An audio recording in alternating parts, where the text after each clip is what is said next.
Shalom, selamat siang Bapak Ibu dan rekan-rekan mahasiswa semuanya. Bersyukur sekali karena pada hari ini kita semua dapat mengikuti kebaktian Universitas Perdana di semester ini walaupun secara online.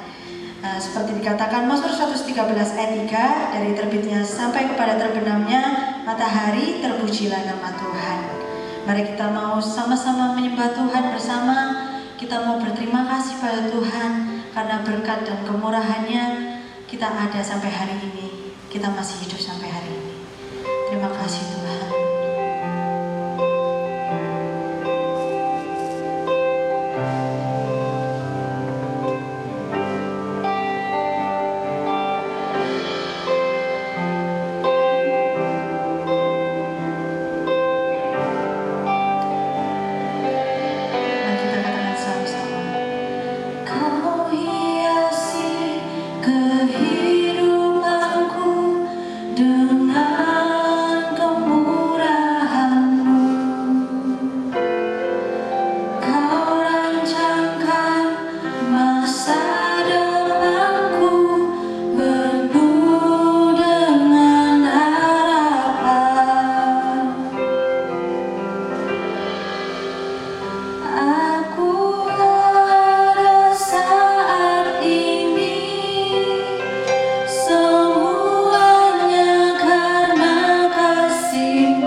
Jika melakukan ini sekali lagi dengan lebih sungguh-sungguh.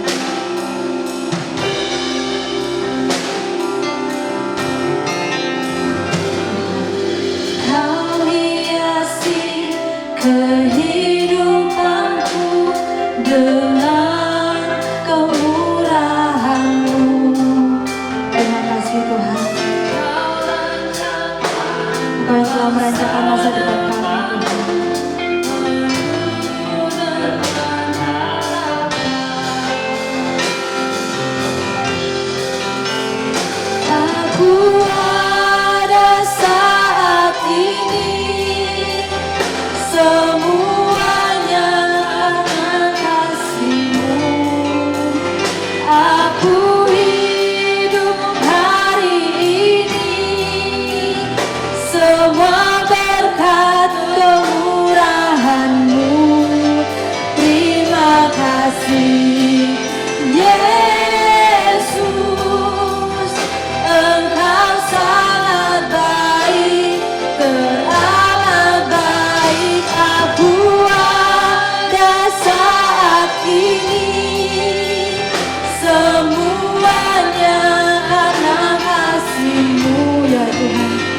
Hidup Tuhan hari ini Tuhan, semua karena berkat Tuhan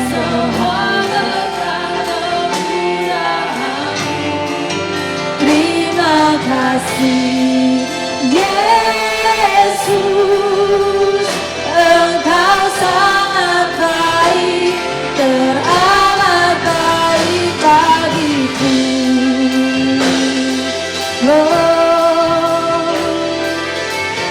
Terima kasih Tuhan.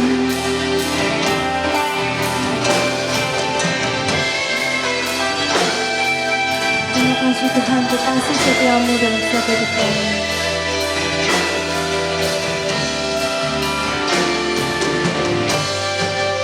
Katakan sama-sama.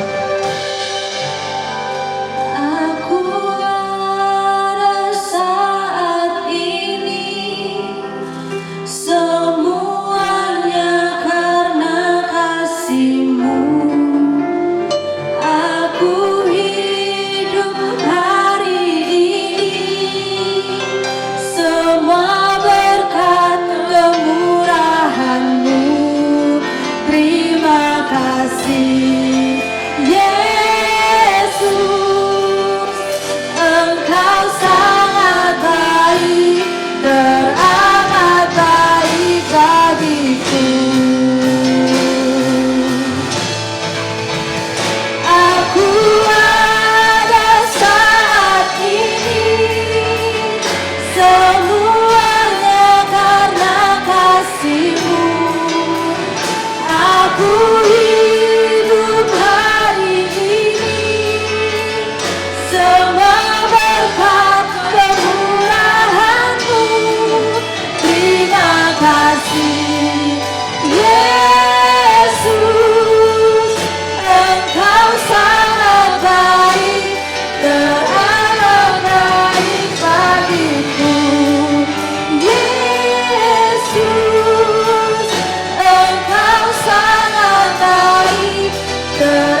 hari ini kita mulai dengan berlandaskan kasih dan anugerah Allah Bapa yang telah dinyatakan dalam pribadi dan karya Allah Anak Yesus melalui persekutuan dengan Allah Roh Kudus. Mari kita berdoa. Terima kasih Tuhan, terima kasih Yesus karena berkat anugerah-Mu Tuhan. Karena kasih-Mu Tuhan, kami masih ada sampai hari ini, kami masih hidup sampai hari ini. Terima kasih Tuhan atas penyertaan-Mu. Terima kasih, kami bersyukur kami bisa berkumpul untuk mengikuti kebaktian Universitas Perdana semester ini Tuhan. Kami berkati Tuhan jalannya kebaktian Universitas ini dari awal hingga akhirnya. Kami siap Tuhan untuk memuji dan menyembah nama-Mu. Kami serahkan doa ini ke dalam tangan-Mu, biarnya kehendak-Mu yang jadi. Semua yang percaya katakan sama-sama, amin. Sudah siap untuk menyembah nama Tuhan, untuk memuji nama Tuhan lebih lagi? Yuk kita mau sama-sama puji Tuhan dengan lebih semangat karena Tuhan adalah Allah yang terbesar. Great is our God.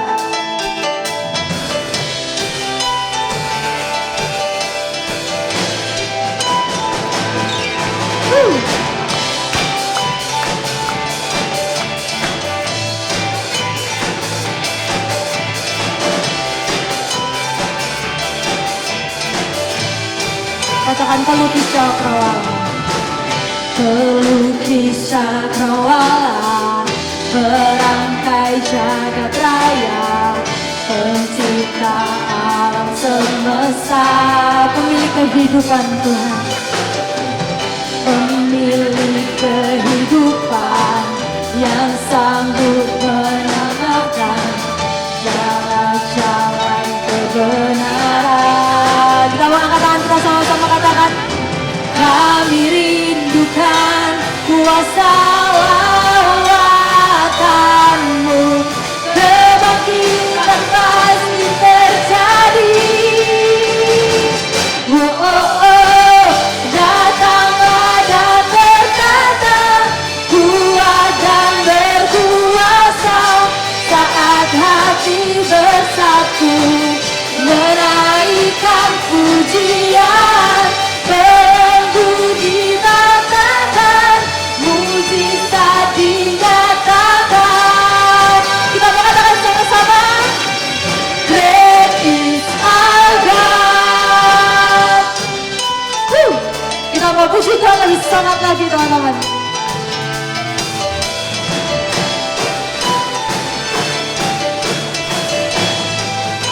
Pemilik kehidupan, pemilik kehidupan yang sanggup menyelamatkan, jalan-jalan kebenaran.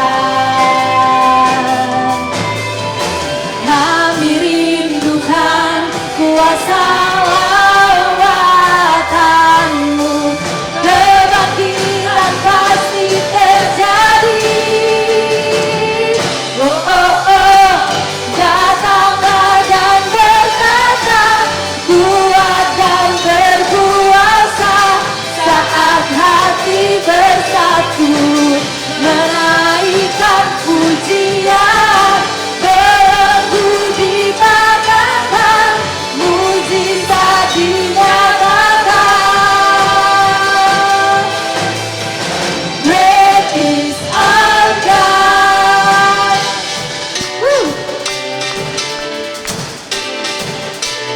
Percaya bahwa Tuhan adalah Allah yang Maha Kuasa. Great is our God, amin.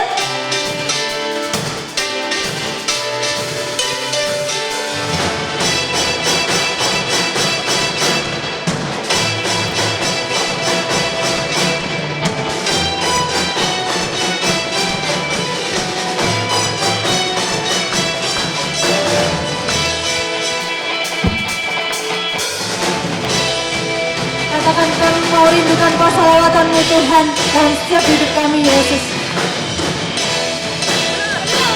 Katakan sama-sama, kami rindukan kuasa lawatan-Mu, kebangkitan pasti terjadi. Oh, oh, oh, datanglah dan berkata, kuat dan berkuasa, saat hati bersatu, menaikkan pujian, belenggu dipatahkan, mujizat dinyatakan.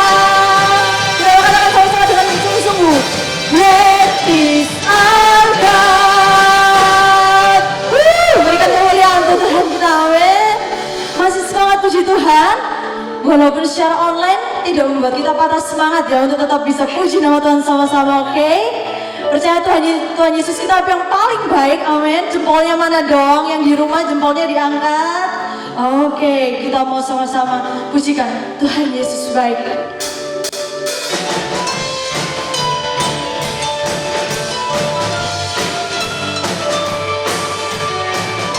Tiada berkesudahan Tuhan kasih-Mu dalam setiap hidup kami. Katakan, tiada berkesudahan kasih setia-Mu Tuhan, selalu baru rahmat-Mu bagiku. Hari berganti hari, tetap kulihat kasih-Mu, tak pernah berakhir di hidupku. Ya, angkat semuanya sama-sama. Tuhan Yesus baik, sungguh amat baik, untuk selama-lamanya. Tuhan Yesus baik, Tuhan Yesus baik, sungguh amat baik, untuk selama-lamanya. Tuhan Yesus baik. Kita mau pujikan lebih semangat lagi. Tuhan Yesus baik. Tiada berkesudahan kasih setia-Mu Tuhan, selalu baru rahmat-Mu bagiku. Hari berganti hari, tetap kulihat kasih-Mu, tak pernah berakhir di hidupku. Ya, angkat jempolnya. Tuhan Yesus baik, sungguh amat baik, untuk selama-lamanya. Tuhan Yesus baik. Lebih mantap lagi. Tuhan Yesus baik, sungguh amat baik, untuk selama-lamanya. Tuhan Yesus baik. Kita mau katakan Tuhan baik bagi kita semua, amin. Bagiku dan bagimu semua. Katakan sama-sama. Yesus baik bagimu, Yesus baik bagiku, dulu, sekarang, dan selamanya. Ya, sungguh baik. Yesus baik bagimu, Yesus baik bagiku, dulu, sekarang, dan selamanya. Ya, sungguh baik. Tuhan Yesus baik, sungguh amat baik, untuk selama-lamanya. Tuhan Yesus baik.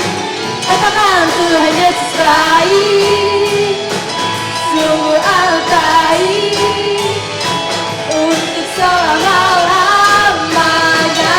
Tuhan Yesus baik, untuk selama-lamanya.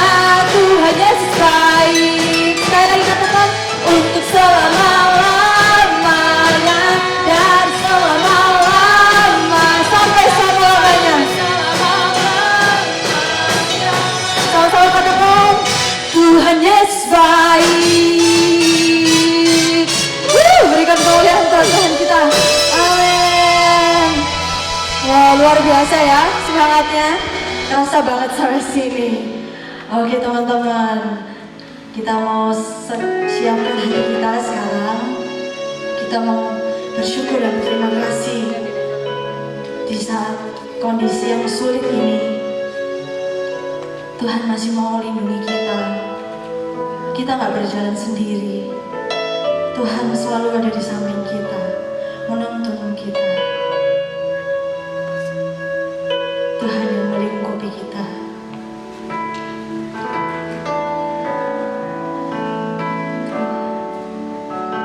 Katakan,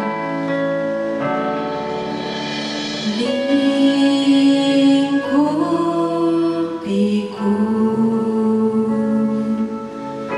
dengan sayap-Mu.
Allahku Tuhan, Kau Allahku, ku tenang sebab Kau Allahku.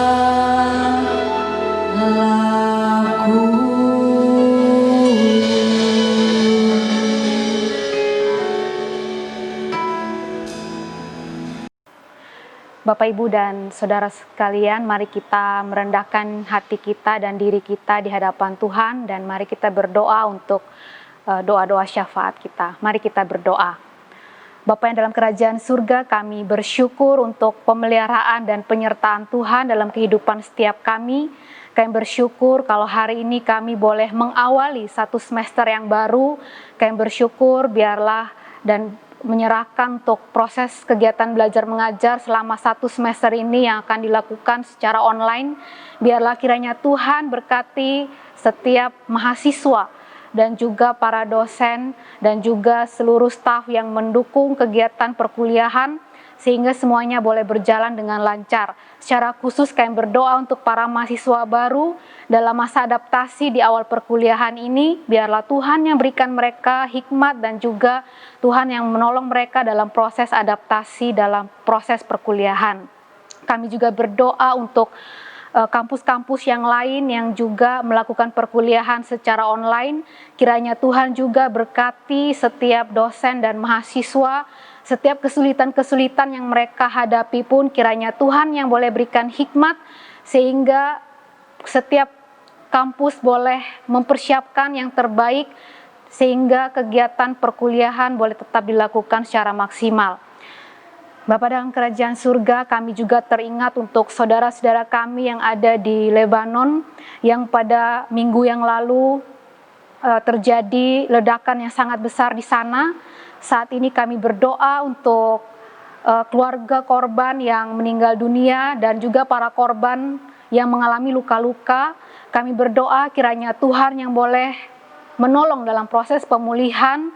Tuhan menghiburkan orang-orang yang kehilangan keluarganya dalam bencana ini ya Tuhan. Kami juga menyerahkan untuk proses evakuasi, pencarian korban yang belum ditemukan, dan juga kiranya Tuhan berkati untuk tim medis sehingga boleh juga melayani dan merawat ribuan korban yang mengalami luka-luka. Kami mohon kiranya belas kasihan dan kemurahan Tuhan bagi negara ini, bagi pemerintah juga, sehingga bisa mengambil langkah penyelesaian yang tepat dalam menangani bencana nasional yang terjadi di sana. Bapa dalam kerajaan surga, kami percaya Tuhan mendengar doa-doa kami, dan kami serahkan seluruh doa kami hanya di dalam nama Tuhan Yesus Kristus. Bapa di surga, terima kasih untuk kesempatan yang Tuhan berikan bagi kami kembali untuk memulai semester yang baru. Kami bersyukur untuk segala berkat-berkat yang kami rasakan di waktu-waktu sebelumnya, dan kami percaya berkat dan pertolongan Tuhan yang sama yang juga akan memimpin kami di semester yang baru ini. Meskipun mungkin kami tetap memulainya dalam kondisi yang tidak ideal, dengan kondisi yang mungkin serba daring dan membuat kami mungkin kelabakan, tetapi kami percaya pertolongan Tuhan dan hikmat dari Tuhan itu menolong setiap kami bisa mengerjakan dan menjalaninya dengan baik. Dan kami saat ini Tuhan ingin kembali belajar firman Tuhan, karena kami percaya firman ini akan menuntun jalan kehidupan setiap kami. Sehingga di tengah-tengah kondisi yang tidak pasti, kami boleh memegang satu-satunya yang pasti, yaitu kebenaran yang Engkau nyatakan sendiri. Berkati hamba-Mu di dalam segala kelemahan dan keterbatasannya, pakailah untuk menjadi saluran berkat. Dengar doa setiap kami ya Tuhan, demi Yesus Kristus kami berdoa dan kami berserah diri. Amin.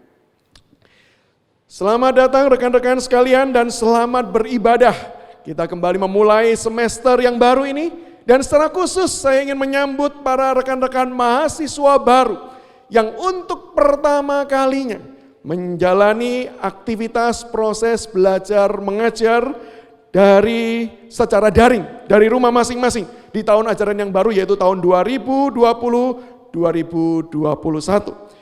Semuanya menjadi baru. Semua proses mengalami perubahan.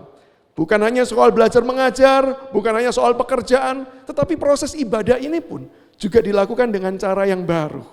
Saya ingin menunjukkan apa yang sedang terjadi dalam proses rekaman ini, karena ini kebaktian tidak live streaming, tetapi ini adalah rekaman. Nah, ini adalah kondisi perekaman gitu ya. Terima kasih untuk Pak, untuk dari Lab Ilkom. Terima kasih teman-teman Lab Ilkom TV yang sudah menolong proses rekaman ini berjalan dengan baik. Ini merupakan sebuah pola yang baru. Saya pun memulai dengan pola kehidupan pelayanan yang baru.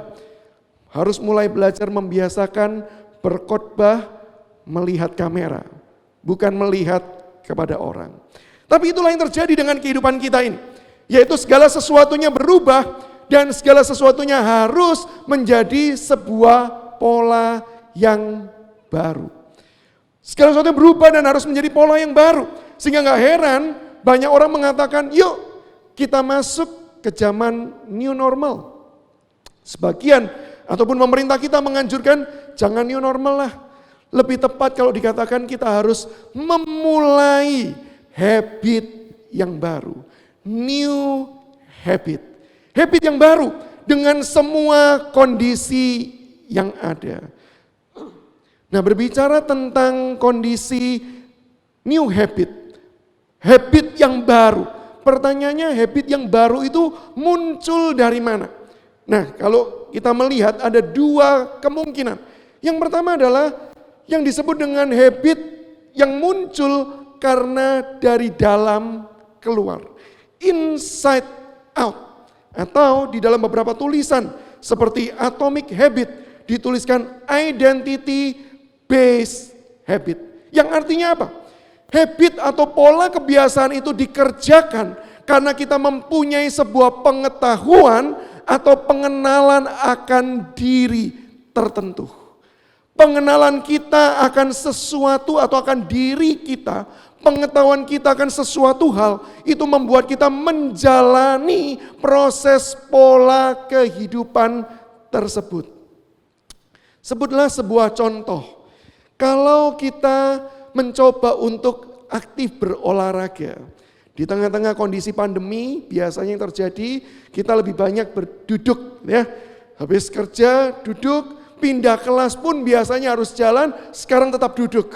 Maka banyak orang kemudian mulai sadar pentingnya bekerja sambil berolahraga. Maka mulai mencoba untuk kehidupan berolahraga.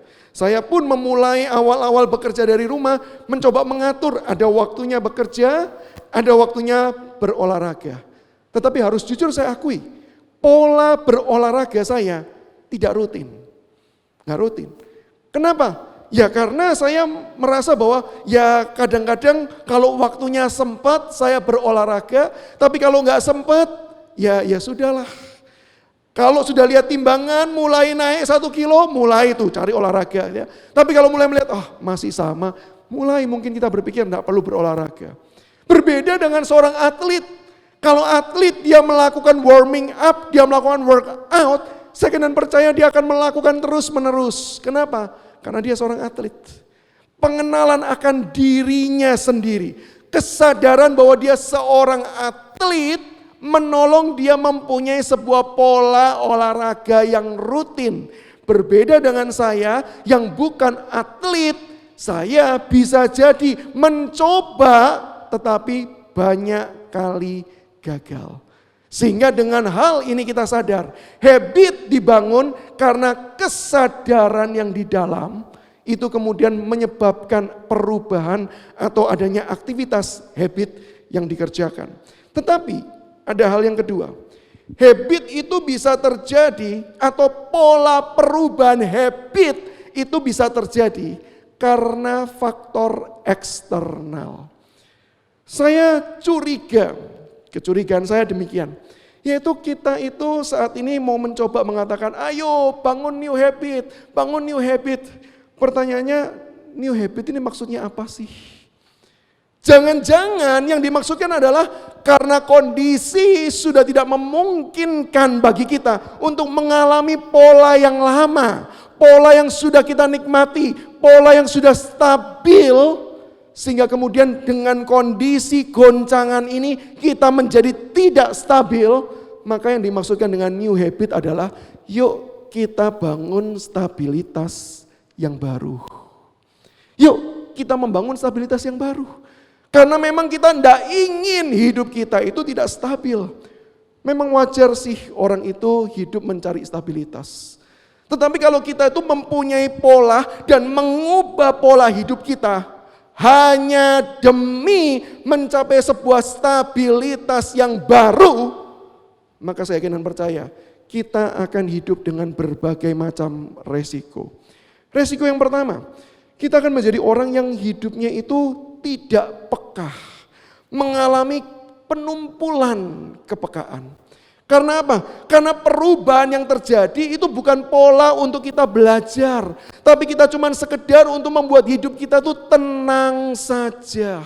Sehingga kalau ada titik-titik rawan yang bisa jadi menghancurkan hidup kita nggak sadar. Karena apa? Yang penting nyaman, yang penting enak. Inilah resikonya. Kita nggak peka terhadap sesuatu hal yang buruk. Anak saya ketika masih belajar untuk tidak ngompol, satu kali ketika saya main ke kamar anak saya, lalu kemudian saya berbaring di ranjang anak saya begitu berbaring langsung menyadari ada bau yang menyengat, bau yang gak enak. Lalu kemudian saya tanya, ini bau apa sih? Lalu kemudian kakaknya berkata, oh iya bau ini loh bekas ompolannya adik, bekas ompolannya dia. Maka kemudian saya tanya sama adiknya, kamu gak sadar ada bau ini? Lalu dia berkata, enggak tuh. Saya tanya, kamu bisa tidur dengan bau seperti ini?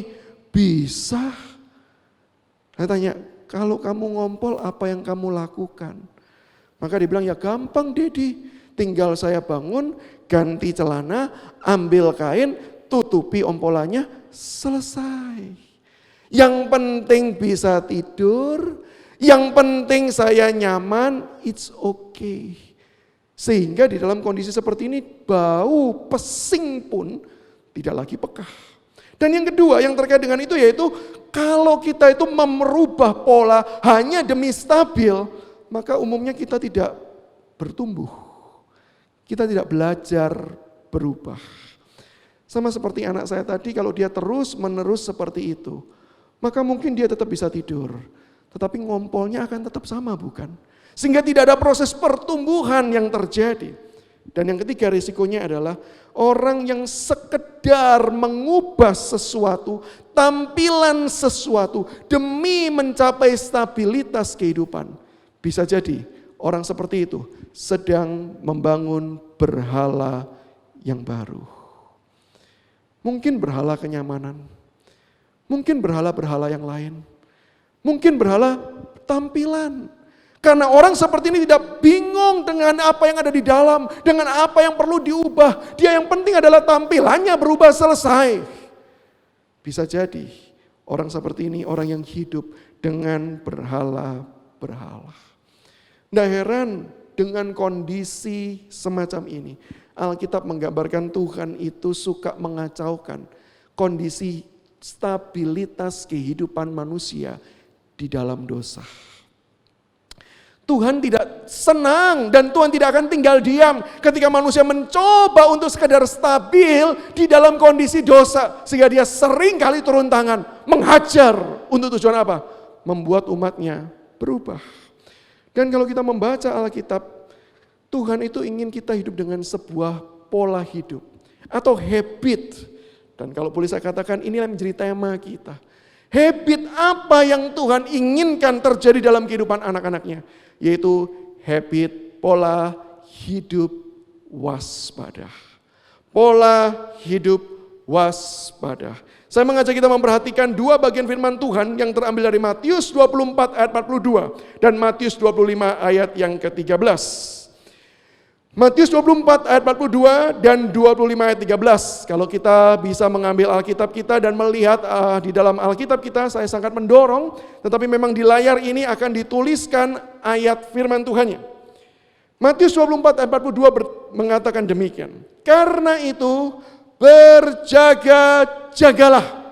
Ini fokusnya. Sebab kamu tidak tahu pada hari mana Tuhanmu datang. Tulisan yang mirip Matius 25:13. Karena itu berjaga-jagalah, sebab kamu tidak tahu akan hari maupun akan saatnya. Inilah new habit itu. Inilah pola hidup yang harusnya dihidupi. Yaitu apa? Pola hidup waspada. Waspada yang seperti apa sih? Kalau kita membaca di dalam Matius 24 ayat 43, Tuhan Yesus memberikan ilustrasi yang menarik. Dituliskan demikian, jika tuan rumah tahu pada waktu mana pada malam hari pencuri akan datang, sudahlah pasti ia berjaga-jaga dan tidak akan membiarkan rumahnya dibongkar. Kewaspadaan seperti apa? Waspada menghadapi pencuri yang akan masuk. Ketika saya membaca bagian ini, saya teringat kepada dua hal. Hal yang pertama adalah pengalaman buruk yang keluarga kami alami. Rumah kami pernah kebobolan maling. Dalam hitungan waktu yang sangat pendek, 2-3 jam, kami pergi, lalu kami pulang. Kondisi rumah sudah hancur, berantakan, barang-barang berharga sudah kemudian raib. Pengalaman itu kemudian membuat kami waspada. Bagaimana waspadanya? Kami coba teliti dan selidiki. Kira-kira orang itu bisa masuk melalui celah mana saja. Kami coba cari tahu.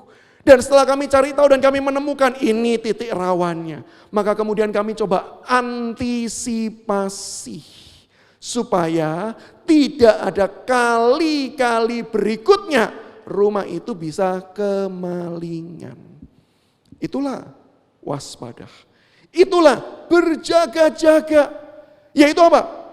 Melihat dengan seksama berbagai macam kemungkinan, kemudian mencoba untuk mengantisipasi.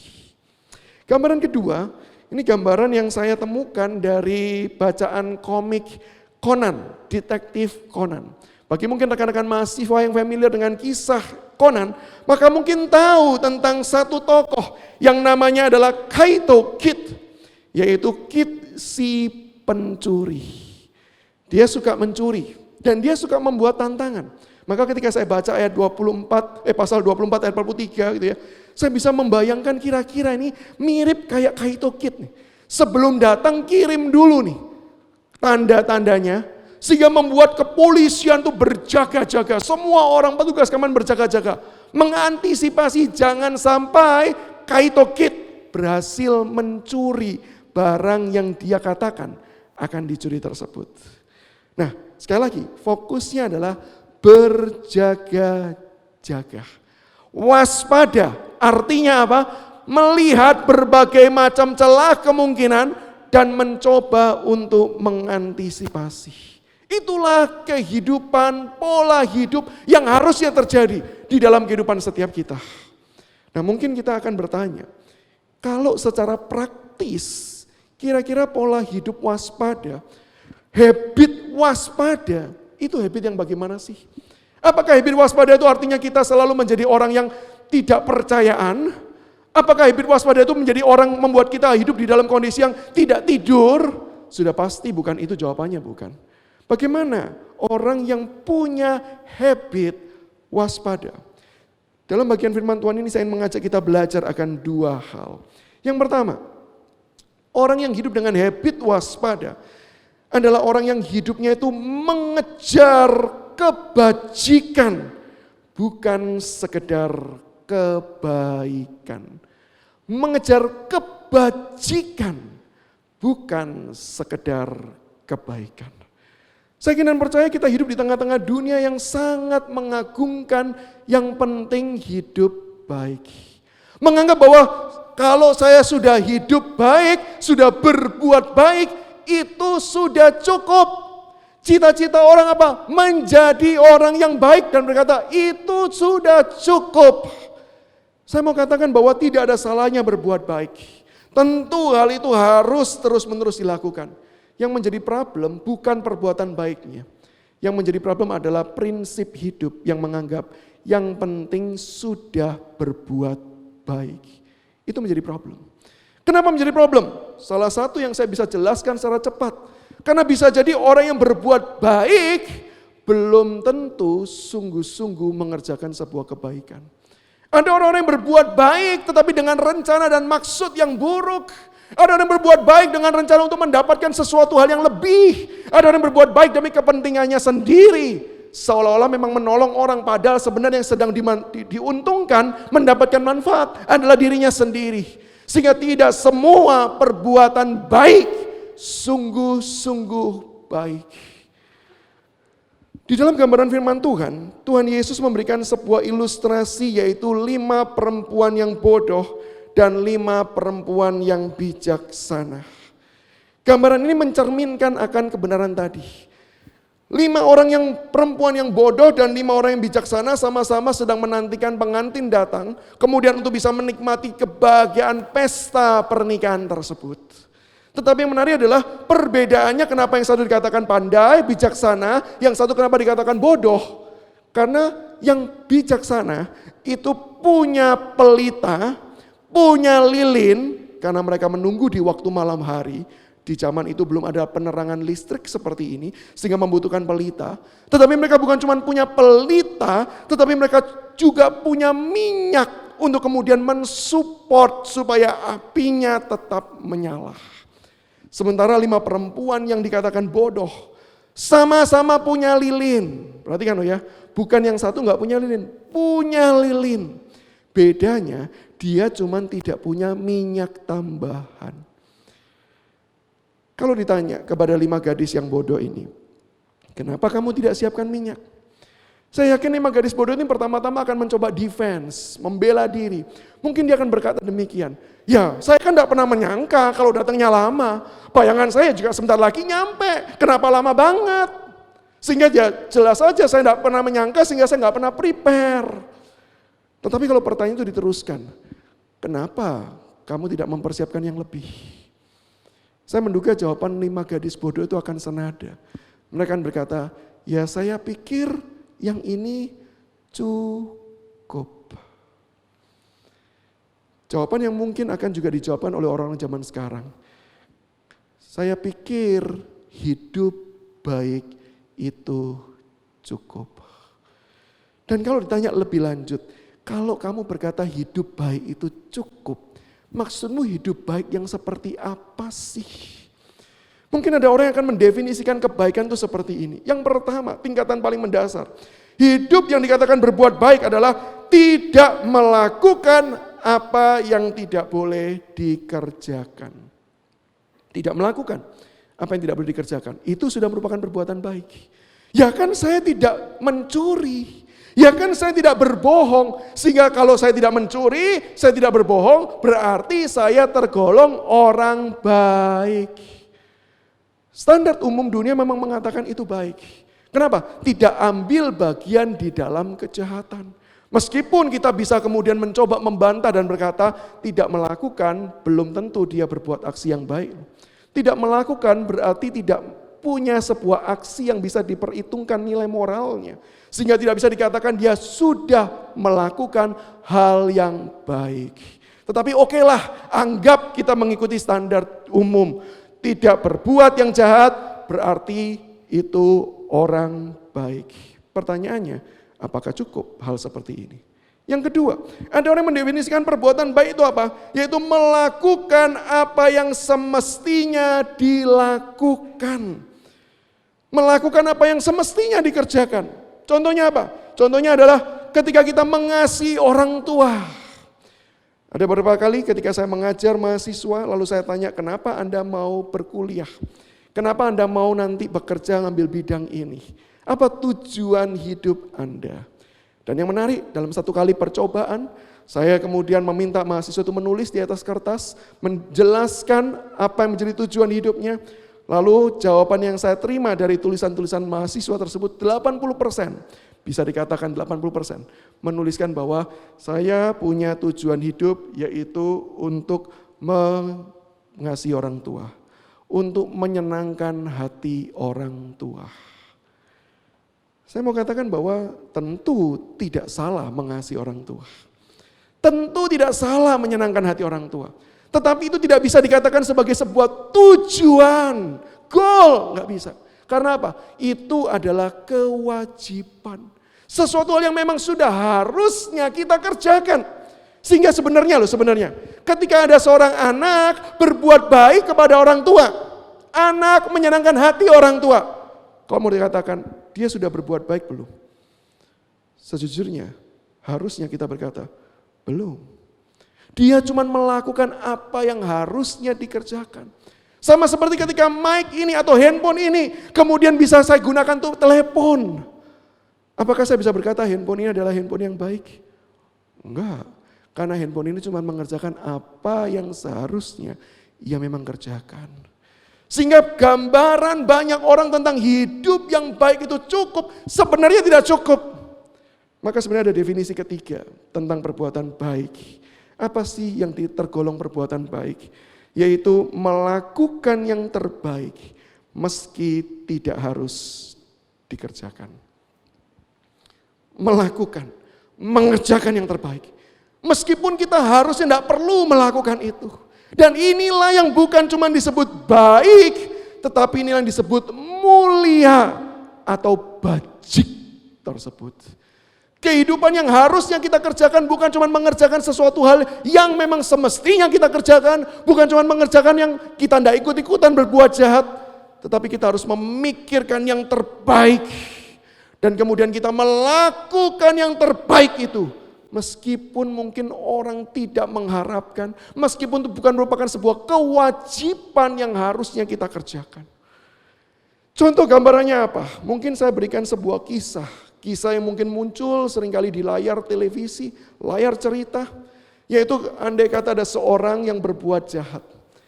Dan salah satu perbuatan jahatnya misalnya mengakibatkan anak seorang yang kaya raya, miliarder itu tewas. Maka cerita ini bisa jadi sang miliarder itu kemudian mengirim pembunuh bayaran untuk melenyapkan pembunuh tersebut. Bukankah itu kisah yang sering kita tonton? Atau kalau kisah ini versi dari timur China dengan syarat kungfunya, bisa jadi orang miliarder ini belajar kungfu dan kemudian dia membinasakan atau membalaskan dendam kematian anaknya. Tetapi bukankah seorang yang mulia, bukan sekedar baik, tapi mulia, bajik, adalah ketika sang miliarder itu melihat anak yang membunuh anaknya itu. Tetapi dia tidak membalaskan, tapi justru timbul belas kasihan, justru dia mengampuni, bukan cuma mengampuni, setelah orang itu menanggung konsekuensinya, dia diambil tinggal bersama dengan orang tersebut, menikmati berbagai macam harta kekayaan, dididik dan diajar supaya menjadi orang yang lebih baik lagi. Bukankah kita bisa ketika mendengar kisah tersebut, kita bisa berkata, orang tua seperti ini bukan cuma sekedar baik, ini orang gila. Orang yang gila baiknya, artinya apa? Orang yang bajik dan mulia. Harusnya dia tidak perlu melakukan. Dengan dia berkata, saya maafkan, cukup. Tetapi dia tidak cukup dengan berkata-kata. Dia tunjukkan, dia lakukan sesuatu yang terbaik bagi orang tersebut. Dan itulah kehidupan yang bajik. Dan itulah yang harusnya dikerjakan di dalam kehidupan kita. Dan kalau kita membayangkan dan berkata, itu kan cuman cerita, itu kan cuman dongeng, itu kan cuman mitos. Sebenarnya istilah mitos, cerita, dongeng itu merupakan sebuah kerinduan hati manusia.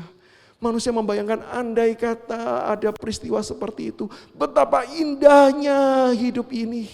Andai kata betul-betul apa yang menjadi cerita itu menjadi kenyataan, maka itu merupakan sebuah hal yang begitu mempesona. Hari ini saya ingin mengatakan, kisah itu bukanlah dongeng. Kisah itu bukanlah mitos. Kisah itu sudah menjadi kenyataan. Dongeng itu, harapan mimpi manusia itu sudah menjadi kenyataan. Yaitu ketika Allah yang dengan segala keajaibannya menciptakan dunia termasuk kita. Tetapi kemudian kita memberontak dan kita melawan Dia. Tetapi Allah bukan kemudian memusnahkan kita. Dia bisa mengerjakan. Tapi Dia tidak melakukannya. Tapi Dia terus menerus mengasihi manusia. Bahkan mencari manusia yang berdosa. Bahkan mau tinggal bersama-sama dengan manusia berdosa. Bahkan menyelamatkan mereka. Dengan cara mengorbankan nyawanya. Mati bagi manusia. Maka bukankah itu merupakan sebuah kisah yang mulia, sebuah kisah yang indah, sebuah kisah yang begitu agung. Dan kita rindu akan kehidupan yang seperti itu. Dan bukankah hari ini kalau kita menjadi orang-orang Kristen, kita sudah menjadi anak-anak Tuhan, bukankah kita sudah mengalami kisah-kisah tersebut? Kita sudah mengalami kisah manis tersebut. Dan hari ini kita sudah pernah mengalaminya, kita dipanggil untuk menghadirkan quote and quote mitos dunia ini. Harapan dunia ini menjadi kenyataan. Kita dipanggil untuk kemudian mengerjakan kebajikan tersebut di dalam dunia ini. Supaya apa? Dunia ini menjadi indah. Dunia ini menjadi tempat yang lebih baik. Inilah pola hidup yang harusnya menjadi new habit di dalam kehidupan setiap kita. Yaitu apa? Mengasihi seperti Yesus Kristus telah mengasihi dunia ini.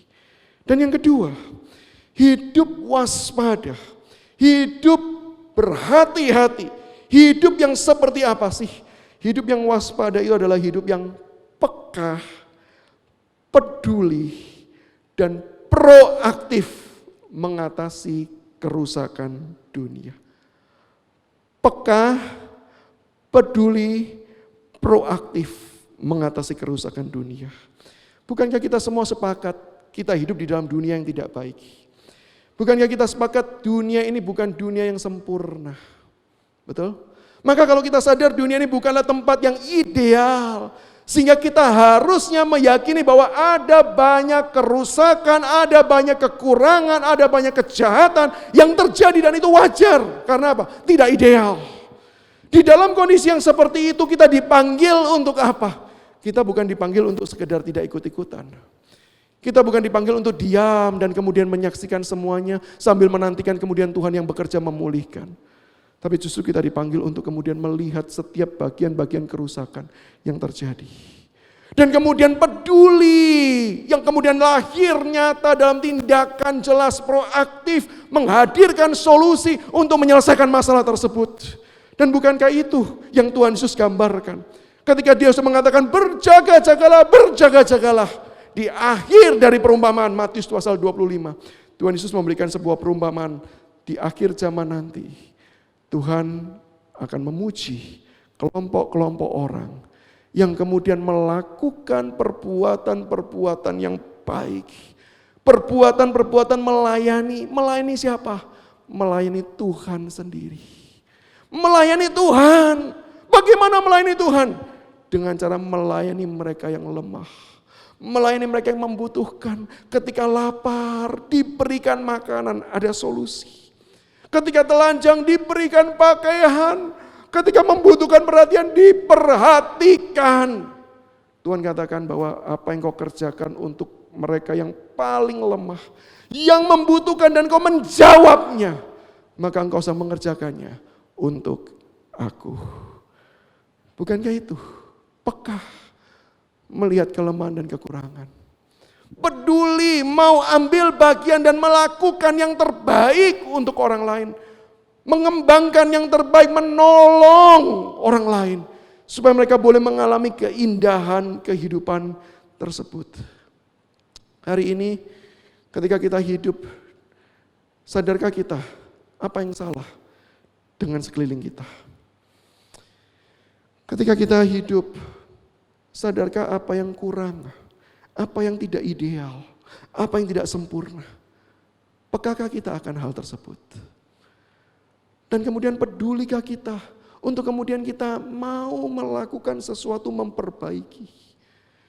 Ketika kita hidup di tengah-tengah dunia yang tidak ideal, lalu kemudian kita bisa diam saja, maka sebenarnya kita sedang hidup di dalam pola hidup yang lama. Yang penting tenang, yang penting damai. Memang ketika kita mau mengerjakan semuanya ini, bisa jadi kita mengalami kerugian, bisa jadi kita mengalami kehancuran. Tetapi, bukankah Tuhan sudah mengerjakannya terlebih dahulu bagi setiap kita? Bukankah Allah yang melihat keberdosaan manusia bukan Allah yang juga tinggal diam, tapi justru Allah yang kemudian mau mengerjakan sesuatu, mengambil langkah, meninggalkan surga mulia, bahkan mengorbankan dirinya sampai mati di atas kayu salib bagi setiap kita. Maka bukankah kondisi pengorbanan Allah itu yang membuat hari ini kita bisa mengalami kebaikan demi kebaikan? Bukankah pengorbanan itu yang kemudian membuat hidup kita ini bisa mengalami sebuah keindahan dan kita bisa menikmatinya? Dan untuk itulah kita juga dipanggil. Kita dipanggil untuk peka, melihat apa yang salah. Kita dipanggil untuk peduli. Kita dipanggil untuk proaktif, untuk menghadirkan solusi, menjawab kebutuhan, mendatangkan berkat bagi sekeliling kita.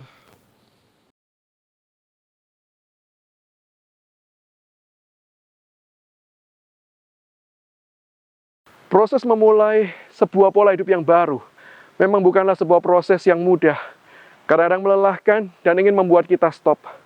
Mirip seperti ketika kita berolahraga, capek dan ingin membuat kita berhenti. Tetapi firman Tuhan di dalam Matius pasal 24 ayat 44, Tuhan Yesus mengingatkan untuk setiap kita senantiasa waspada. Kata waspada menggunakan kata heteimoi yang memiliki arti dasar fitness, berolahraga, membentuk tubuh. Saya yakin dan percaya dengan memulai pola kehidupan yang baru ini, Tuhan sedang membentuk setiap kita, menjadikan setiap kita semakin serupa dengan pribadi Dia, Yesus Kristus, semakin memuliakan Tuhan. Dan saya yakin dan percaya Tuhan yang memanggil setiap kita.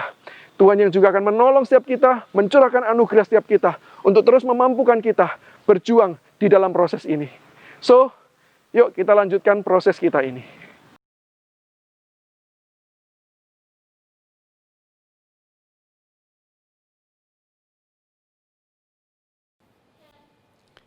Mari kita tundukkan kepala dan kita menerima berkat yang datang dari Tuhan. Bapa di surga, kami telah menaikkan puji, syukur kami ke hadapan Tuhan. Kami sudah belajar firman-Mu dan sebentar kami akan melanjutkan perkuliahan kami ataupun aktivitas kami yang lain. Kami memohonkan berkat-Mu tercurah bagi setiap kami, khususnya bagi Sivitas Akademi UK Petra. Kiranya kasih Allah Bapa dan cinta Yesus Kristus yang nyata di atas kayu salib, kuat kuasa pertolongan dari Allah Roh Kudus, memberkati dan menyertai setiap kami, menyertai setiap kita, menjalankan aktivitas kita, dan mendapatkan berkat daripada Tuhan untuk kemudian bisa menjadi berkat bagi sesama kita sekarang sampai selama-lamanya. Amin.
Shalom.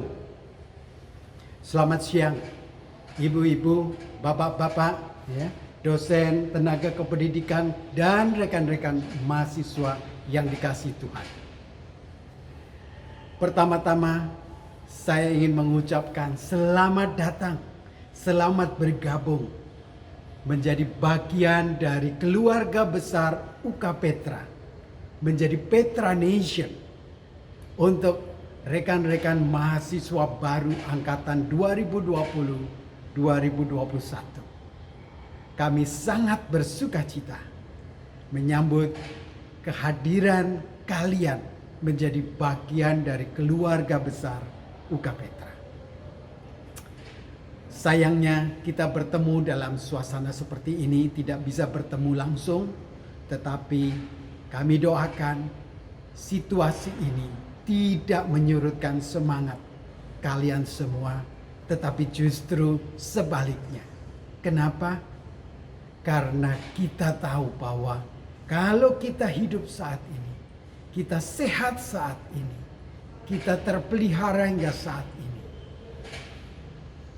ya, kita percaya Tuhan yang sudah melakukan itu semua bagi kita. Ya, kita ucapkan syukur. Ya, Ebenezer, sampai di sini Tuhan sudah menolong. Dan kita juga bersama-sama dengan Immanuel yang Tuhan beserta dengan kita. Jadi tidak hanya Tuhan memimpin melindungi di masa yang lalu, tetapi Tuhan juga yang akan bersama-sama dengan kita menjalani masa depan termasuk dengan segala tantangannya. Karena itu sekali lagi saya mengucapkan selamat memasuki semester yang baru untuk mahasiswa baru angkatan 2021, tetapi juga untuk seluruh mahasiswa senior UK Petra.